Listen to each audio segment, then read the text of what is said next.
then I look at the United States and I say, well, what's going on in the United States? And should I not invest in the United States because other things and not our own human rights issues or other things, and I'm not trying to make political comparisons. I'm basically just trying to follow the rules, understand what's going on, and invest properly in line with those rules. You recognize,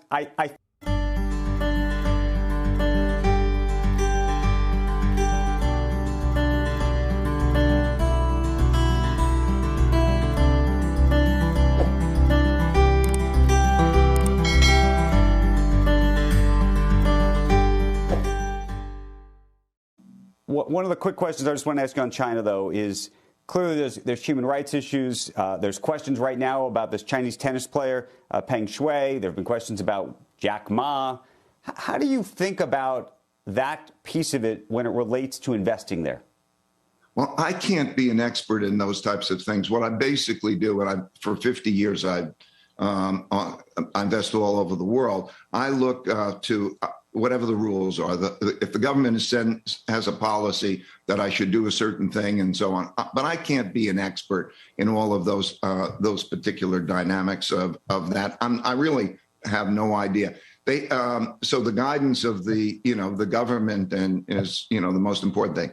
It's these are political. It's like, and then I look at the United States and I say, well, what's going on in the United States? And should I not invest in the United States because other things and not our own human rights issues or other things, and I'm not trying to make political comparisons. I'm basically just trying to follow the rules, understand what's going on, and invest properly in line with those rules. You recognize, I think that what's going on in the United States, and there are things that happen in the United States that I don't agree with, that I imagine you don't agree with, but I think that those things are different than some of the things we see happening in China. People aren't, the government isn't disappearing people, for example. Okay. Look, you want to get into the policy of disappearing people. I'll give a little bit of a perspective of that, okay? What they have is an autocratic system. And one of the leaders described it. He said that the United States is a country of individuals and individualism. And that's what it's about. He said in China, it's an extension of the family. He said, if you look at the word country in China, it consists of two characters, state, family. And that has to do with Confucian. And it's very much a top-down. And as a top-down country, what they're doing is that it's that kind of like a strict parent. They behave like a strict parent. And they go through that. That is their approach. We have our approach.